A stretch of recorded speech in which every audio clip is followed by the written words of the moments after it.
Wamejitokeza kumtetea Rais William Ruto kufuatia ukosoaji uliotolewa na viongozi wa muungano wa upinzani pamoja na baadhi ya Wakenya kuhusu matamshi yake dhidi ya viongozi wa upinzani wakati wa ziara yake katika eneo la magharibi ya nchi. Wakiongozwa na seneta mteule wa Nairobi Karen Nyamu, viongozi hao wamewakosoa viongozi wa upinzani wakisema kuwa wamekuwa wakimtusi rais kwa zaidi ya miaka 2 na kwamba ilikuwa sahihi kwake kujibu.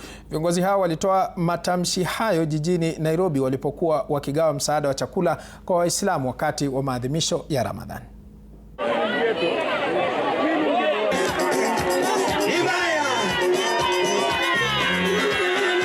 Sasa hawa nao wengine kazi wamezoea kumchokora.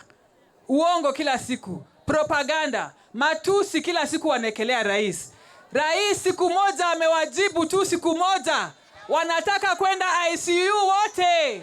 Wamezirai wakisema ati rais anaongea mbaya. Nyinyi mumeongea mbaya miaka 4. Rais ni binadamu na atawajibu. Tutaki siasa ya kupangwa tena.